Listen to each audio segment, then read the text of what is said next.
All right, the things that I want you to look, don't run a whole lot, just start right up here, they'll be able to see you.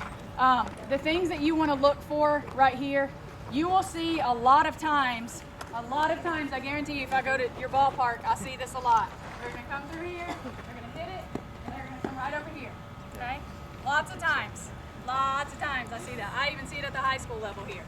So, you've got to make sure that there are a couple things that you're looking for, okay? You're looking to make sure that you hit the front part of the bag, okay? You don't want to step on top of the bag. And you also, that's the closest place for you to touch.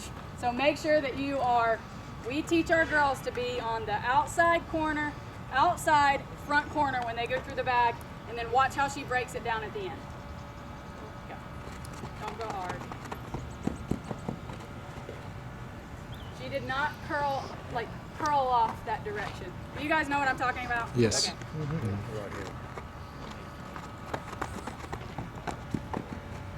Okay, now, something else that you notice. Everybody get a little bit closer, okay? Something else that you notice when she came through here. When she came through here, her head was on a swivel. And she was looking this way to make sure that there's not an overthrow, okay? Or to see, so that she can see the whole field.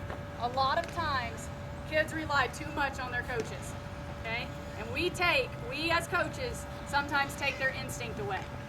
And if Goody's over here and Megan comes through here and she's just kind of like walking around or whatever, if it takes Goody telling her to get over there, she's probably going to be thrown out anyway. Don't take their instinct away. Don't tell them every move to make. They will learn on their own. Let them make some mistakes. It's going to happen. It's going to happen here. But don't be a base-to-base coach, okay? Let them have some instincts. If I didn't give her the green light to go when she saw it, she wouldn't have near the base running opportunities that she does, okay? I don't hold her up, especially when you have anybody with some speed. All right, something that I want to talk about right here, and the reason that you don't have to do this, and we think that we do and we don't, you're taught to come this way so that if the first baseman tags you, you're not out, right? Okay, so change your thinking on that if that's the way you think. Because I can go through here and I can do this and I can do that and they tag me and I'm out. I can be over here and I can do that and they tag me, I'm out. Okay? And the same is true what I'm about to show you. However, I can go through here and I can hit right here and I can turn and I can walk back in fair territory and do this right here and I'm not out. They can tag me all they want. The rule book says you can't make a feint. You cannot make an attempt to go to second base. What they can't do is come through here and turn and go like that. Then they're out. They made an attempt to go that way. But that works either side. So you're much better off to have your kids come through here, right here, turn around nonchalantly so that they can see the whole field and get ready to go. Okay? So clear your thoughts of that whole turning. If you're turning over here and your kid, even if it ends up right here, you're talking 4 feet, 5 feet away further from second base if they make an overthrow. So straight down the line, break it down.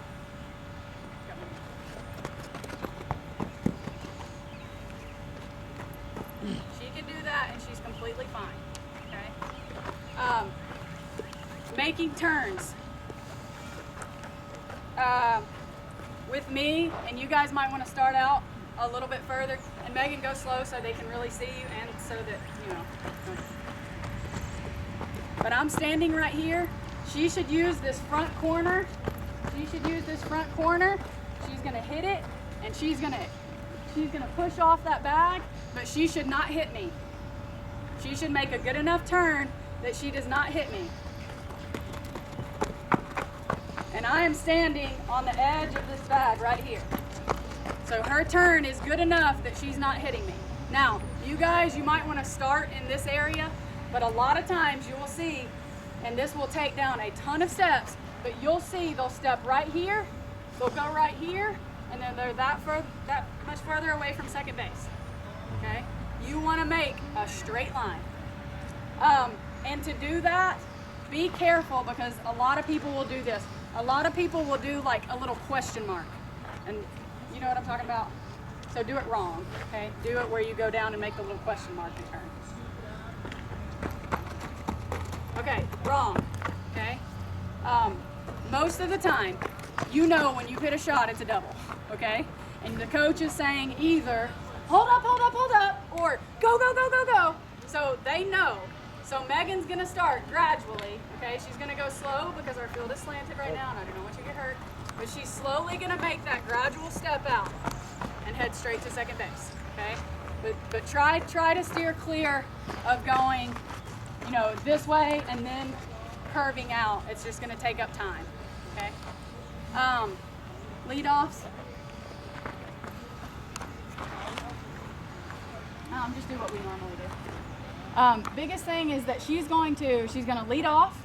She's gonna look in to make sure, and guys, even with a straight steal, I do the same thing. You never know what's gonna happen. So even if I give her, and she gets a steal sign a lot, even if I give her a straight steal, when she's booking it, she's looking back just to make sure.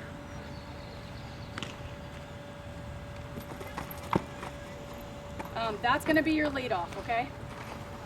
Now, I do not care whether you do this or whether you do this.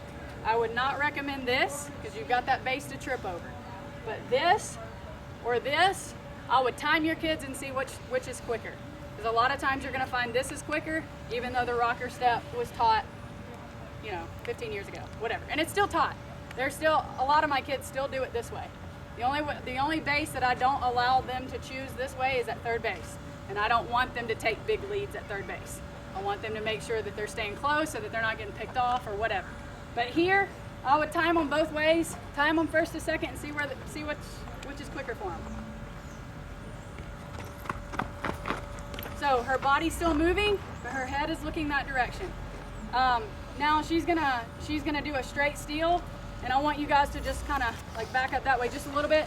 But watch how when she gets about 3/4 of the way, she's still looking, making sure she's throwing, making sure that that catcher's not falling down and she can take that second bag. No. Just do about halfway. That's it, okay? So she's checking in, making sure. Now, I know that third base coach, you're gonna be screaming, get down, if she needs to slide. If not, and there are a lot of cases, if you've got somebody that's super fast, and Megan's fast, that she will take that base right there because they're not paying attention, okay? So don't always say that a straight steal has to be from here to there and your head's that way and you have to slide. Because there are a lot of times that a throw is way out in the outfield that she could be right there, but if she's having to get up from a slide, it's gonna be more difficult, okay? Questions here? Pretty good? Yeah?